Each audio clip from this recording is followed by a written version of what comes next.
Aleluia. Graças e paz, queridos. É sempre um privilégio estar com vocês. Convido você a abrir a tua Bíblia nesta hora. Nós vamos, nesta noite, discorrer em alguns textos da palavra do Senhor. E eu gostaria de estar falando nesta noite: Deus sempre nos proporciona um final feliz. Esse é o assunto desta noite. Deus sempre vai nos proporcionar um final feliz. Mas para esse final tem uma caminhada. Eu gostaria de ajudá-los nessa noite, pela palavra do Senhor, em como caminhar. Nós não chegamos ainda na reta final. João 14,6, ele diz: eu sou o caminho. O caminho é para caminhar. Nós estamos numa caminhada em direção à nossa morada eterna. Mas a Bíblia nos diz que Deus sempre luta para proporcionar um final feliz. O primeiro texto que eu gostaria que você acompanhasse comigo, 2 versículos, é Romanos capítulo 8, versículo 18 e 19. Romanos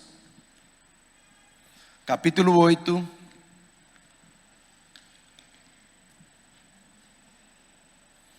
aqui tem no meu auxiliar, então não precisa, né? Romanos capítulo 8, versículo 18 e 19. Nós estamos chegando aí no final do ano, né?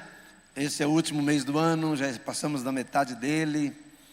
Estamos aí chegando no final do ano. Final de ano é diferente a gente sente diferença até no trânsito, né? No trânsito, nas lojas, em casa, nas famílias. Parece que é um mês diferenciado dos outros. Há uma agitação, mas também a minha preocupação é que, não só minha, mas de alguns pastores que eu tenho conversado, é que no final do ano, na passagem de dezembro, Natal, Ano Novo, adentrando no mês de janeiro, há muitas baixas no exército de Deus. Muitas pessoas que não têm firmado nesse hino que nós cantamos agora, não construiu nele a sua vida, não construiu nele, fica para trás. Porque é um tempo de muita badalação, é um tempo que muitas pessoas saem de férias, deixam os cultos das suas igrejas. Alguns vão de férias, esquecem de Bíblia, esquecem de orar, esquecem de estar na comunhão, com algumas exceções, lógico, mas eu estou dizendo no geral. E aí no mês de janeiro sente dificuldade em voltar de novo ao que era antes. É uma tática, muitas vezes, se não tivermos cuidado, uma tática do inimigo para distanciar, tirar o foco. Precisamos estar atento e alerta. E essa palavra dessa noite é acerca disso. É um esclarecimento de que vale a pena estar nele, vale a pena estar perto dele, vale a pena estar nele, firmado nele. Olha os versículos como diz: porque para mim, tenho por certo, certeza, que as aflições desse tempo presente não são para comparar com a glória que em nós há de ser revelada. Olha, só esse versículo aí: porque tenho certeza que as aflições desse tempo presente, ele não falou que nós não íamos ter aflições. Em João, Jesus diz: vocês no mundo, vocês vão ter aflições, mas tem de bom ânimo, eu venci o mundo. Os nossos irmãos que nos deixaram um legado para caminhar, também passaram pelo mesmo processo. Todos eles, os maiores vencedores, eles passaram por um processo muito dolorido. José, por exemplo, passa por um processo dolorido, a começar com seus irmãos, jogado na cova, depois sendo vendido como escravo, depois sendo caluniado, indo para o cárcere de Faraó. Enfim, só lá no final, por causa da sua caminhada e da segurança que ele tinha no seu Deus, foi que Deus o exaltou e ele foi chamado Salvador do mundo. Mas foi só no final. Tenho para mim que as aflições desse tempo presente não são para comparar com a glória que em nós há de ser revelada. Aí o versículo seguinte diz assim: porque a ardente expectação da criatura espera a manifestação dos filhos de Deus. Nem todo mundo que frequenta culto é filho de Deus. Que tipo de filho de Deus é esse que ele está falando aí? Filhos de Deus que estão alicerçados nele e não abrem mão quando vêm as lutas, quando vêm as provas. O mundo espera isso porque está contente quando tudo está bem, todo mundo faz assim. Os ímpios também. Está feliz quando tudo vai bem, todo mundo. Agora, quando as coisas mudam, aí são poucos aqueles que resistem. Mas eu falei de José, mas eu posso falar de Daniel, que também foi tirado da sua família, levado para a Babilônia, e ele colocou um propósito no coração de não se contaminar. Ele tinha um Deus e sabia quem era o seu Deus, e ele não se contaminou. Mas lá na frente, ele passa por vários processos, inclusive na cova dos leões. E a Bíblia declara que lá na cova dos leões, ele não estava murmurando, reclamando. Lá dentro da cova, com os leões, ele estava sossegado. Por quê? Ele sabia o Deus que ele tinha. Ele alicerçou a sua vida nesse Deus todo-poderoso. E aí, os leões não puderam fazer nada com ele. E quando ele foi tirado dali, a ardente expectação da criatura, o próprio Nabucodonosor, que a Bíblia declara que ele não temia nem a Deus e nem os homens, ele foi obrigado a reclinar e dizer: só o Senhor é Deus. Só o Deus de Daniel é Deus verdadeiro. O mundo espera a manifestação de filhos de Deus como esses. Novo Testamento, Saulo, que teve uma experiência no caminho de Damasco, nós já conhecemos a história. E aí, ele firmou os seus passos em Jesus. Aí ele foi um processo também dolorido. Apanhou muitas vezes, preso muitas vezes, naufrágio algumas vezes, animais ferozes, tanta coisa que passou no percurso da vida. Mas lá no final, ele visando a glória, ele diz assim: de ambos os lados estou em aperto. Eu quero partir, porque eu sei que é muito melhor. Mas eu quero ficar porque tem muita gente ainda para ouvir a palavra. Mas aí ele chega na conclusão lá em Roma, ele diz assim: combati o bom combate, acabei a carreira, guardei a fé. Agora só me resta a coroa que me está prometida, que é prometida para mim, a coroa da vida que o Senhor, justo juiz, me dará naquele dia. E não somente a mim, mas a todos aqueles filhos de Deus que mantiverem firmes até o fim. Então olha, nós vemos esse processo da caminhada. O processo é dolorido, mas o final é feliz. E a Bíblia nos diz tanto desde o Velho Testamento, Jeremias 29, ele diz assim: eu bem sei que pensamento tenho de vocês, pensamento de bem e não de mal, para dar no seu fim, dar a recompensa a cada um de vocês, o prêmio, o galardão, a coroa. O meu pensamento, diz Deus, a respeito de você, filho de Deus, é pensamento de bem e não de mal. Olha que coisa linda. Deus proporciona para todos nós um final feliz. Mas agora temos que saber como chegar lá. Eu quero nessa noite pegar alguns exemplos que eu costumo dar. E geralmente eu falo um exemplo em cada pregação, mas hoje eu quero pegar bastante. Porque tem vários deles que encaixam nisso aqui. E às vezes você pode se alertar, ficar alerta nessa noite, porque nesta caminhada que eu estou caminhando junto com você, pode haver muitas distrações. E eu e você temos que ficar muito atento para não deixar nos desviar. Porque a Bíblia declara em Eclesiastes 7:8, diz assim: melhor é o fim das coisas do que o princípio delas. O princípio não é tão bom não. Eu lembro quando eu comecei a construir a minha casa que eu moro hoje, não foi fácil. Foi um sonho. Eu vendi uma Brasília velha que eu tinha, dei a Brasília velha no terreno, para mim foi uma vitória.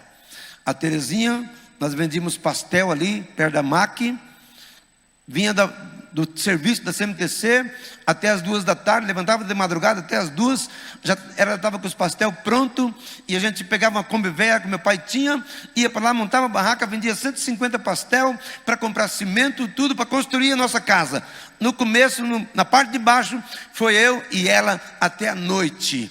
Às vezes era surpreendido com gritos, pensando que era cobra, era sapo que estava entrando em casa, e ela com medo. Não foi fácil. O começo não é fácil, mas no final é gostoso. Temos uma casa que, ainda que temos oportunidade de mudar para outra, ela não quer sair de lá. A casa é boa, a casa é maravilhosa.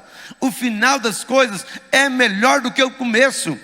Você vai tirar a carta do motorista, no começo é uma dificuldade terrível. Muitos desistem no meio do caminho, mas no final é gostoso. Você vai lá, pega a carta de motorista, aí você sai dirigindo. A faculdade no começo é difícil, mas no final pega o seu diploma. Oh, que glória! O casamento no começo não é fácil. Por isso que Jesus foi no primeiro casamento, no único casamento que a Bíblia declara, e o vinho último foi o melhor. Ele está dizendo, olha, até no casamento o final é melhor do que o começo. 2 filhas tivemos, não era fácil. Não foi fácil no começo. Cirurgia inflamada, eu tinha que sair de madrugada para trabalhar, e ficava a noite toda balançando a Ruth, e deixava de madrugada para ir trabalhar. Não foi fácil. As 2, não foi fácil. Mas elas foram crescendo, e hoje só me dão alegria, porque o final é melhor do que o começo. E eu preciso saber disso. E Jesus falou isso para mim e para você. Ele não disse que não ia ter provas. Em Hebreus capítulo 12, versículo 1 e 2. Hebreus 12, 1 e 2 diz assim: portanto nós, pois, que estamos rodeados de uma tão grande nuvem de testemunhas, deixemos todo o embaraço. Embaraço vai ter, viu? Deixemos todo o embaraço e o pecado que tão de perto nos rodeia, e corramos com paciência a carreira que nos está proposta, olhando para Jesus. Olhando para Jesus, o Jesus homem, o Jesus que veio aqui na terra caminhar conosco. Esse Jesus, ele veio para deixar um modelo de vida para mim e para você. Ele diz, olhando para Jesus, autor e consumador da fé. Mas agora, olha a caminhada. O qual, pelo gozo que lhe estava proposto, ele via lá na frente, pelo gozo que lhe estava proposto, suportou a cruz, desprezando a afronta. Ele foi afrontado, mas ele não estava nem aí quando ele era afrontado. Olha os critérios da caminhada. Visão futura. Tenho para mim que as aflições desse tempo presente não é para comparar com a glória que em nós há de ser revelada. Começa a olhar lá na frente o que Deus tem prometido para nós, para mim e para você. As aflições vai diminuir, vai ficar pequenininha de frente daquilo que Ele prometeu para nós.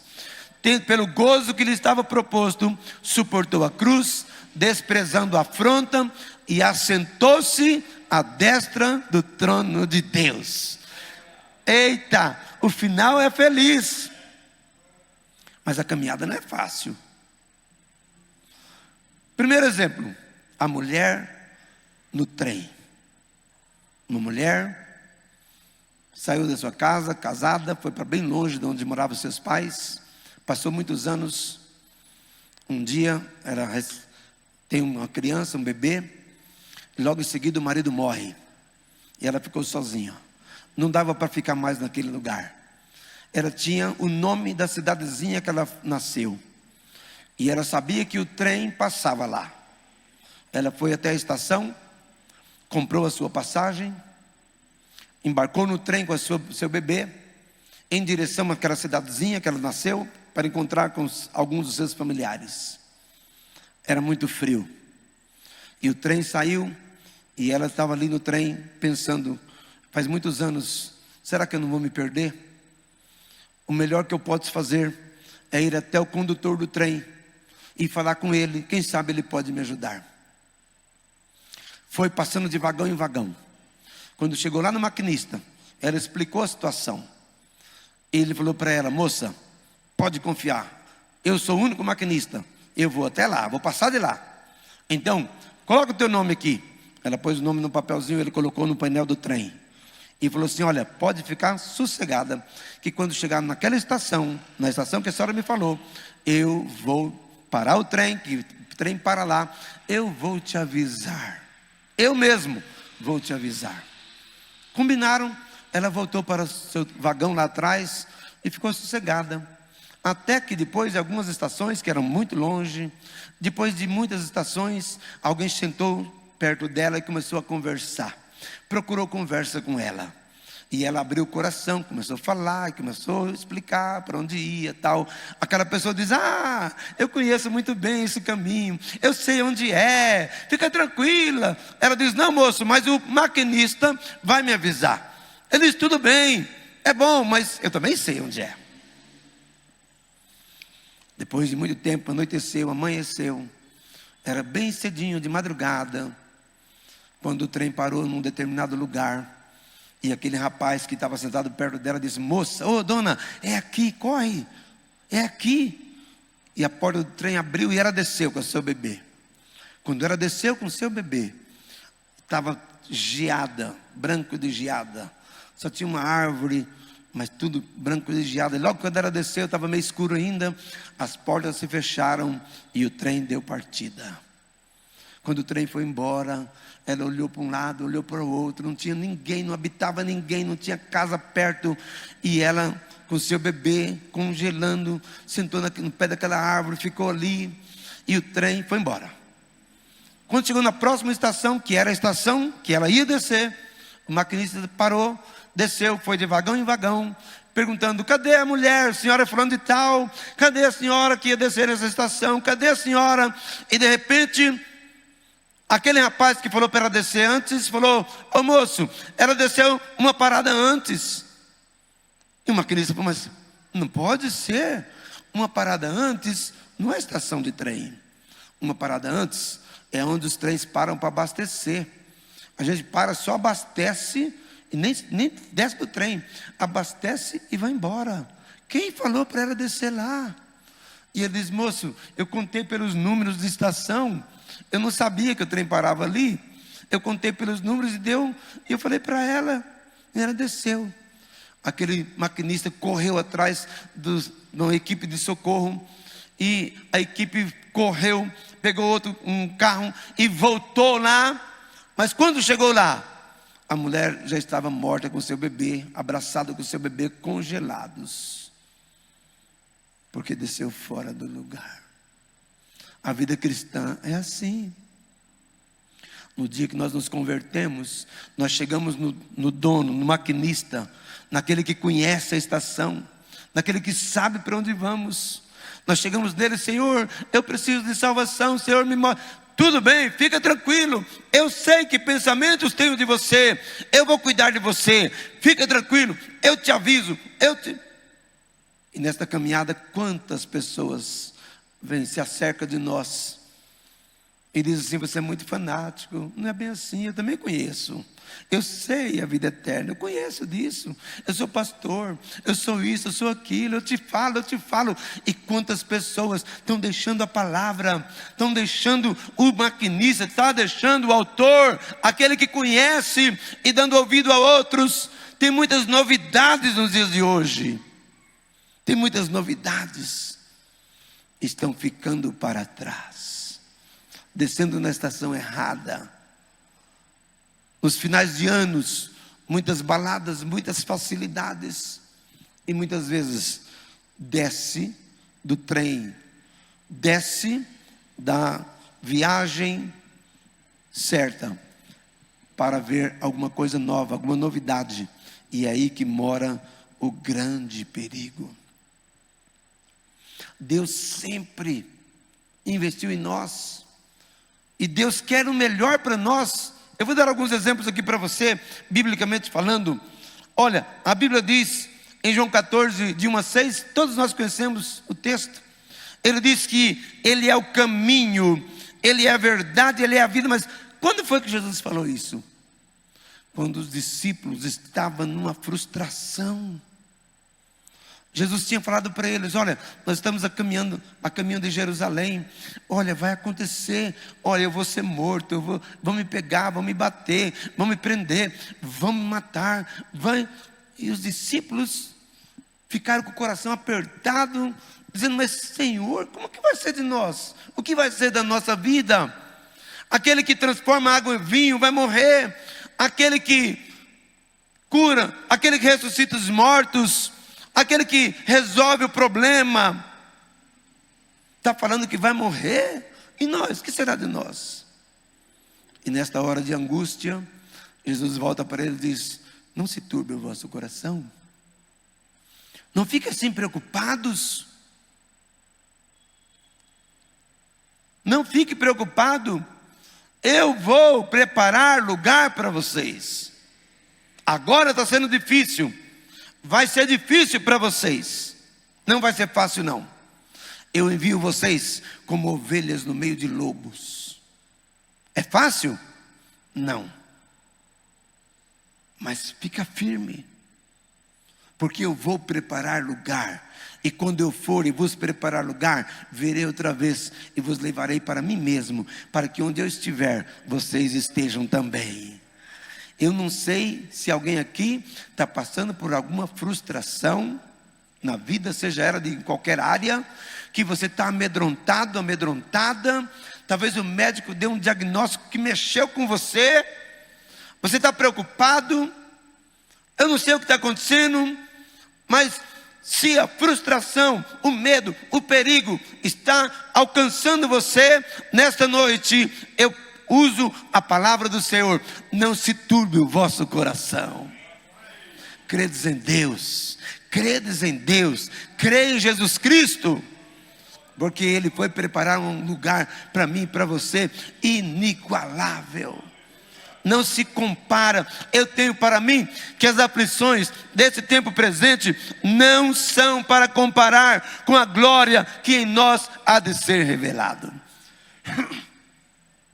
Às vezes nós ficamos pensando: o Éden, né? O Éden era um lugar tão maravilhoso, Deus visitava Adão e Eva. Se eu pudesse, se fosse eu no Éden. Irmãos, Deus tem uma coisa muito melhor para você e para mim do que o Éden. A Bíblia diz em Apocalipse capítulo 7, a Bíblia declara, a partir do versículo 9, a Bíblia declara ali, faz uma relação de um lugar onde está sendo preparado. Em breve nós vamos estar lá. E a Bíblia declara assim que João: eu ouvi uma multidão que não se podia contar, de todas as tribos, línguas, povos e raças, trajando vestes brancas, com palmas nas suas mãos, cantando um hino que só eles sabiam cantar.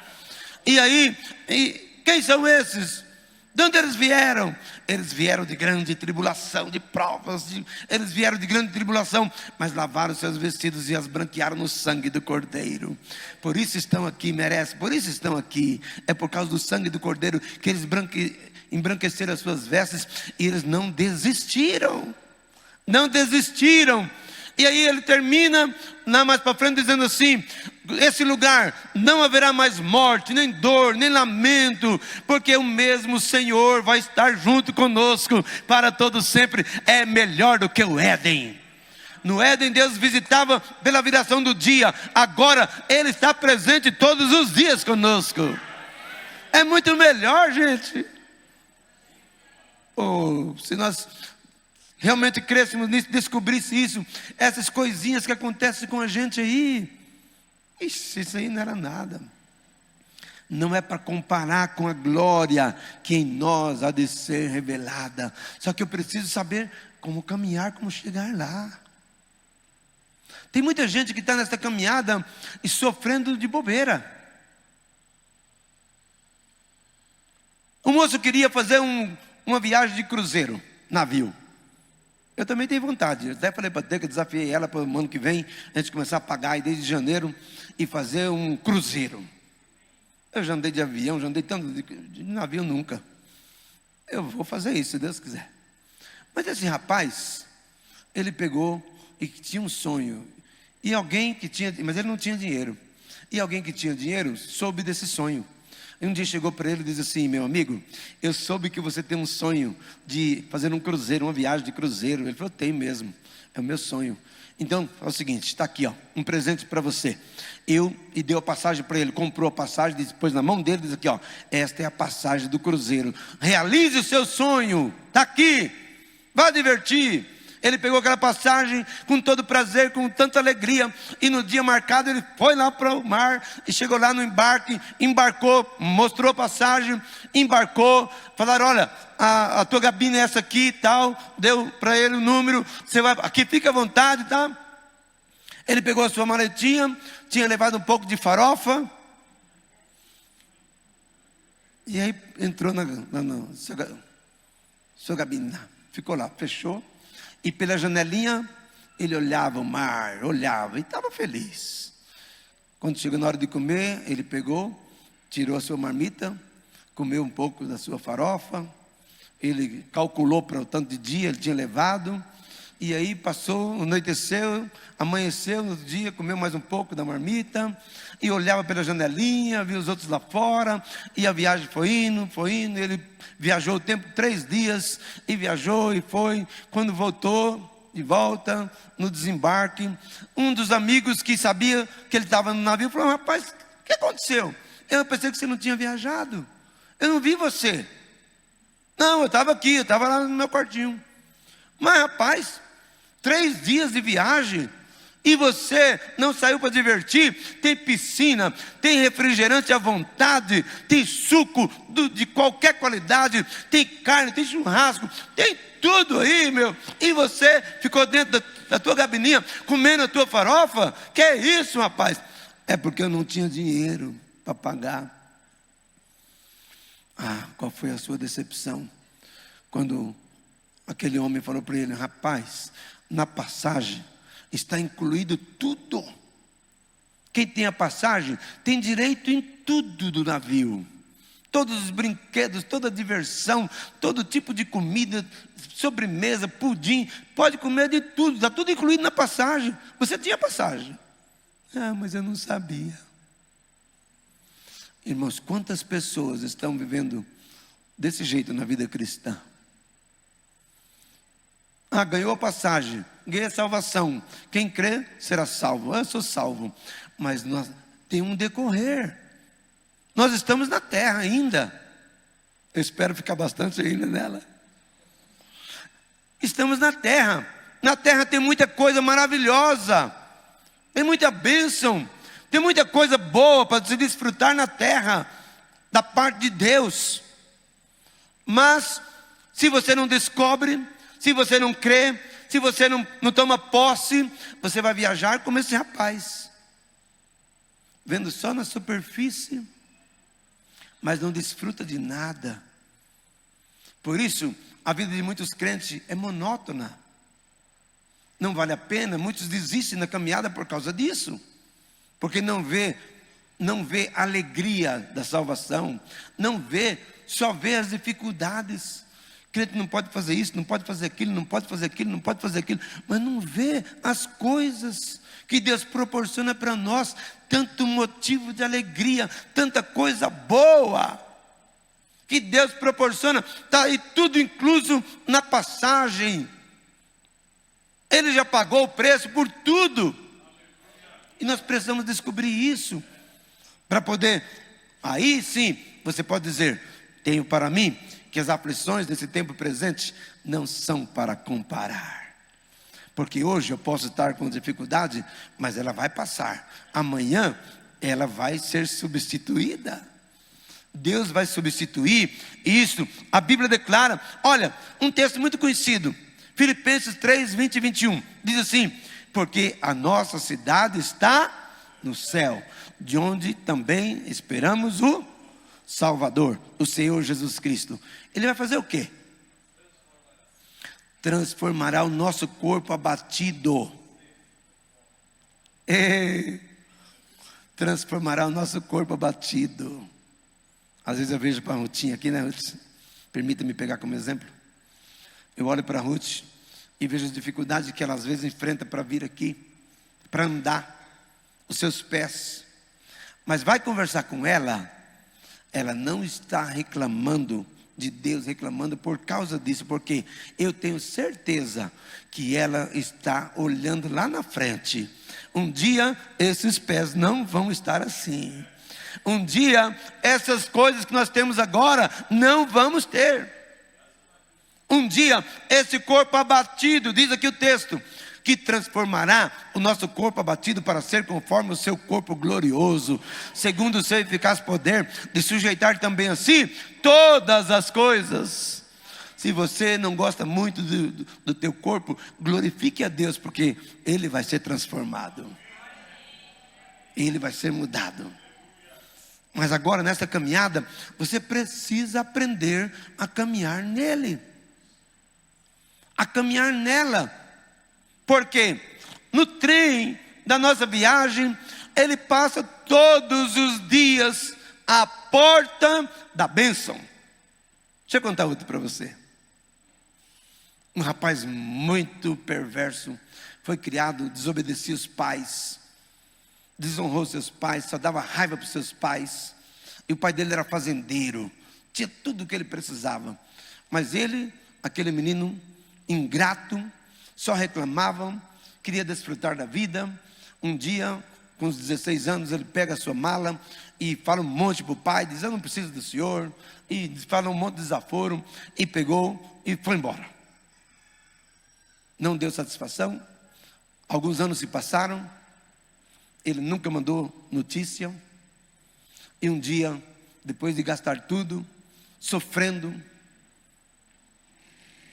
ele resolve então, se humilha, se quebranta, e ele pensa, igual o filho pródigo: o meu pai é fazendeiro, o meu pai tem tudo que eu preciso, mas agora ele não vai mais me aceitar. O que eu fiz com ele, ele não vai me aceitar nunca.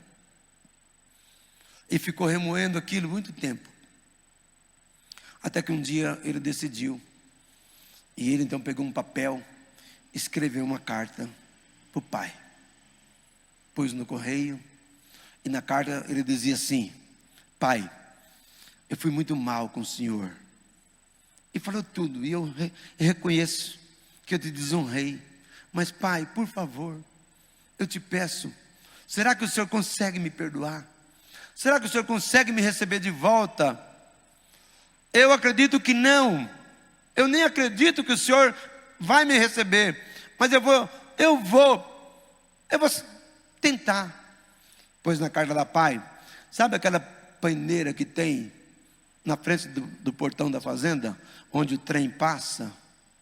O trem todo dia passa aí.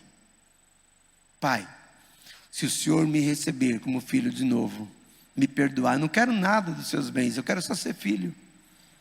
Se o senhor me receber como filho, por favor, pai, tal dia eu vou passar aí, tal semana, não vou marcar a hora nem o dia, tal semana eu vou passar aí dentro do trem. Se o senhor me receber, amarre o lenço branco no galho da paineira, por favor. E ele ficou ali, ansioso por aquele dia. E quando chegou no dia, ele ficou com muito medo, não sabia se o pai ia receber ou não.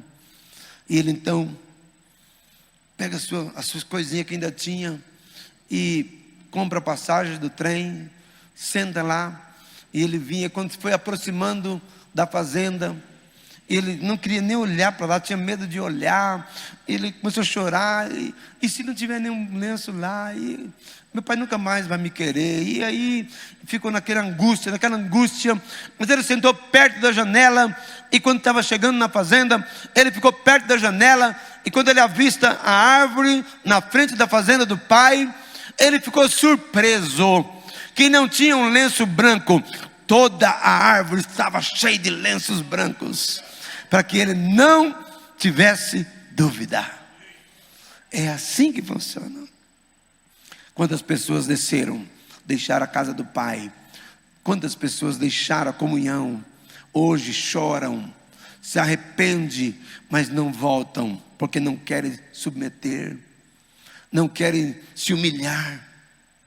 Talvez eu esteja falando nesta noite para alguém lá na sua casa, que já deixou o Pai, deixou a bênção, deixou o final feliz, hoje está padecendo aí. Eu não sei quem é, mas se você tem dúvida de que o Pai te ama, faça um teste com Ele. Romanos 5,8. Deus prova o seu amor para conosco, em que Cristo morreu por nós, sendo nós ainda pecadores. Deus prova. Ele transforma o nosso corpo abatido para ser conforme o seu corpo glorioso, segundo o seu eficaz poder de sujeitar também a si todas as coisas. Ele quer que nós entendamos isso e tenhamos um final feliz.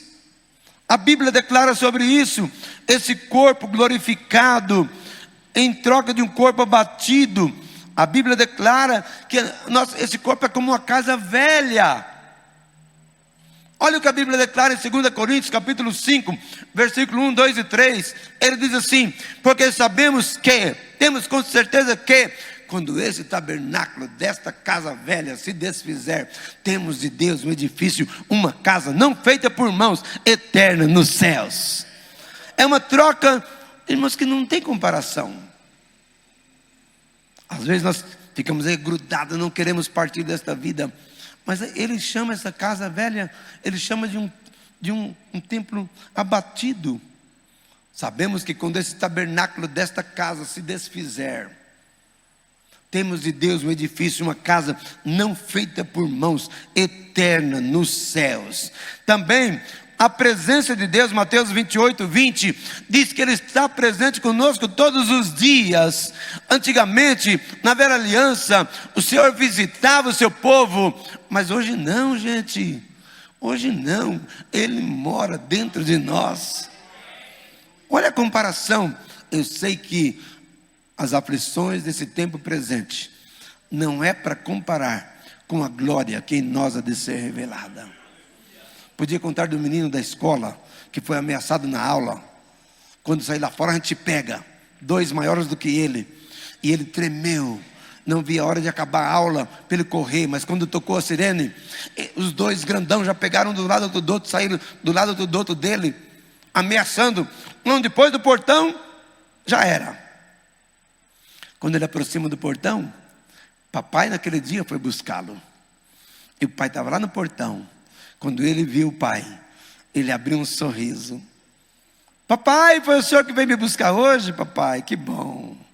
Os 2 olharam para o outro e o papai o abraçou, acabou todo o medo dele. Ele foi para casa sorrindo. Cadê? Irmãos, construir a nossa casa nele, alicerçado nele, como nós cantamos, é tudo o que nós precisamos. As outras coisas, tudo vai passar. Tudo vai passar. Outra comparação. Lá no Éden tinha uma árvore chamada árvore da vida. Adão perdeu a oportunidade. Esse Adão, se eu pudesse pegar ele, por que ele não comeu da árvore da vida? Perdeu a oportunidade. A Bíblia diz em Apocalipse 2. Apocalipse 2, coloque para nós Apocalipse, capítulo 2, versículo 7. Apocalipse 2, 7. Olha o que a Bíblia declara. Se você pensa que você não hoje, não tem a chance, que é isso? Olha o que a Bíblia diz aí para você e para mim. Quem tem ouvidos, ouça o que o Espírito diz às igrejas. Ao que vencer, dar-lhe-ei a comer da árvore da vida que está no meio do paraíso de Deus. Quem é essa árvore? Quem é essa árvore? Jesus, no meio do paraíso. Ele diz: quem for fiel, ele diz à igreja, a mim, a você, quem for fiel até o fim, dar-lhe-ei a comer daquela árvore que a gente fala, Adão não comeu, era Jesus. Hoje eu posso desfrutar dele, comer, você pode. Ele diz lá em João, Evangelho de João, Jesus diz: a minha carne verdadeiramente é comida, o meu sangue verdadeiramente é bebida. Quem não comer a minha carne, não beber o meu sangue, não tem parte comigo. Pode comer, façam uso, desfrute de mim. Eu sou a vida, para você ter vida em você. Você precisa desfrutar. Você pode comer aquilo que Adão não comeu. Você pode ter o privilégio de comer. Então, nesta caminhada, nós precisamos de ter cuidado. Vou dar um exemplo prático, já que nós estamos chegando no mês de férias. Alguns dos nossos irmãos já viajaram, lá na Vila Rubi mesmo. Alguns irmãos já viajaram, estão no Maranhão, estão em outros lugares já. E é normal isso aí. Mas eu quero dar um exemplo para vocês, para nós não cairmos na cilada do inimigo. Um médico famoso, cirurgião, ele era muito requisitado no hospital. Todo mundo queria fazer cirurgia com ele porque era garantida. Um dia esse médico saiu de férias, ele viajou, pegou um trem e viajou para longe, para desfrutar. Estou de férias, não conte comigo. Deixou seus aparelhos, deixou tudo em casa, disse: é um mês. Só que lá na frente, antes de chegar no lugar que ele ia chegar, o trem desencarrilhou e teve um grave acidente e tinha muita gente quebrada, muita gente ferida, braços quebrados, pernas quebradas. Ele era cirurgião, sabia fazer. E ele, naquela hora, pensou: se eu tivesse os meus aparelhos, se eu tivesse os meus medicamentos, meu bisturi, se eu tivesse. Ele não pôde fazer quase nada. Por quê? Não estava preparado. Muita gente morreu por falta de socorro, porque ele não tinha o que ele tinha deixado para trás. O que isso tem a ver conosco hoje, irmãos, no que eu estou ministrando com vocês? Nós também podemos viajar, nós também podemos sair, não é pecado nada disso. O problema todo é que muitas pessoas crentes, quando saem de férias, diz: agora, um mês, esse mês, não conte comigo. Os instrumentos ficam para trás. Os momentos com Deus ficam para trás. As experiências ficam para trás. Não quero me envolver. E lá na frente se depara com tantas coisas, tantas necessidades. Mas eles não têm aparelhos, disposição para socorrer o ferido. É uma caminhada. Nós, como cristãos, não temos as férias de Deus. Temos férias da firma, do serviço, mas férias de Deus, não existe isso. Quando nós vamos, desfrutamos de muitas coisas. Eu gosto de viajar, gente. É difícil um ano que eu não dou uma saída com a minha família. Mas por onde nós passamos, todo mundo já sabe, minhas filhas já sabem. Ela já leva o teclado, já leva alguma coisa, já leva isso, já leva aquilo. Porque nós vamos pescar, nós pescamos com elas, nós desfrutamos de piscina quase o dia todo. Tá? Mas na hora do culto, a gente vai lá para a casa dos nossos parentes e diz: hoje tem culto em tal lugar, vamos lá. Irmão, nós estamos numa igrejinha pequenininha no meio do mato lá. E o pastor me convidou: vamos lá. Tal. Gente, era no meio de uma rota de soja. Era tanta mariposa, essas borboletinhas pequenas, que dentro da igreja, e eu fui pregar, gente. E aí a luz, né? E aí eu comecei a falar, e aí ela vem e entrou na minha boca, e não tinha jeito, eu engoli ela. O jeito foi engolir. Engoli ela e continuei pregando. Minha outra engole, outra e vai continuar pregando. E terminou o culto, várias pessoas foram na frente, foi uma bênção. Orei para um monte de gente na saída. Não sei quantos de vocês que conhecem correição. Formiga. Correição, elas invadem tudo. E elas tinham correição na porta da igreja. Quem falou que quem saía da igreja? Correição, formiga. E o caminhão estava lá do lado. A gente saía correndo, pulava em cima do caminhão e tirava das pernas aquele monte de formiga, tudo. Era difícil, não é fácil não. Mas não existe férias. Eles estão necessitados, não vê a hora de chegar alguém lá com uma palavra diferente. Não vê a hora de chegar lá. Um dia eu cheguei num culto que eu nem sabia que era culto. Minha irmã falou, tem uma casa lá. Aí eu fui lá e eu estava com uma camiseta preta escrito Egito, né? Foi lá quando eu vim do Egito. E estava de calça mesmo, camiseta e tal. Aí quando chegamos na casa, estava lotada a casa. Lotada. E lá na frente os pastores, todos de terno e gravata. Eu fiquei lá atrás, assim, meio escondido, né? Aí daí acabou os hinos e tal. Aí o pastor Valmir, que é da Assembleia de Deus lá onde minha irmã vai, ele ficava olhando, procurando. Aí ele, parece que é o pastor Rui que está lá. É o pastor Rui? Ele falou, sou eu mesmo. Vem cá, pastor, vem cá. Aí fui lá para frente. Falei, pastor, eu nem sabia que você vai pregar. O quê? Não, você vai pregar. Eu estava com a Bíblia na mão, preguei a palavra lá e tal, como na igreja. É assim, gente, na hora. Então, nesta caminhada, nós temos que saber caminhar. Não descer antes da hora como uma mulher. Desfrutar de tudo que o Evangelho nos dá nesta caminhada. Tem a história do malabarista, que toda a sua herança ele comprou um diamante e pegou o trem de volta para sua terra natal. Estava toda a sua herança ali. E no meio do caminho, dentro do navio, ele começou a demonstrar que ele trabalhava no circo, tinha aposentado. Ele começou a jogar bolinha para cima e todo mundo aplaudia, ele não deixava cair.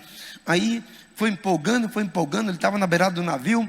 E aí naquela empolgação, ele falou, para vocês saberem, para vocês acreditarem mais ainda, esse diamante é toda a minha riqueza. E eu vou jogar ele no meio das bolinhas. Um amigo dele falou, rapaz, você é louco, maluco, não faça isso. Ele diz, não, eu vou demonstrar que eu sou bom. Começou a jogar as bolinhas. E o diamante junto. E quando de repente uma onda grande veio e bateu do lado do navio. E o navio balançou. Bem na hora que ele estava jogando. E o diamante tinha ido para cima. E o navio balançou, o diamante caiu na beirada e caiu dentro d'água. Nunca mais ele pôde ver. Perdeu toda a sua herança.